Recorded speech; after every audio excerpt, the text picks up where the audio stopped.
Hi, hello, నమస్తే. అందరూ ఎలా ఉన్నారు? నేను చాలా బాగున్నాను. అందరూ బాగుండాలని కోరుకుందాం. అయితే ఈరోజు నేను ఇప్పుడు పచ్చిమిరపకాయలు కట్ చేస్తున్నాను. చూడండి ఎంత బాగా వచ్చినాయో పచ్చిమిరపకాయలు.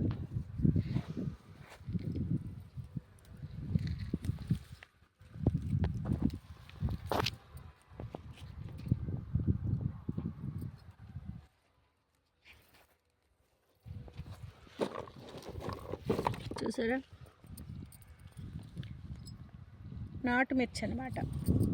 ఇవి చాలా బాగుంటాయి, బాగా స్పైసీగా ఉంటాయి అన్నమాట. అంటే నేను పండించాను కాబట్టి అన్నీ బాగున్నాయని చెప్తాను అనుకుంటారేమో, కాదు, నిజంగానే ఇవి చాలా బాగుంటాయి. ఈ మిర్చి ఇక్కడ మనకి దొరకడం తక్కువ, నేనైతే ఇవి వేసుకుంటాను, నాకు ఇష్టం.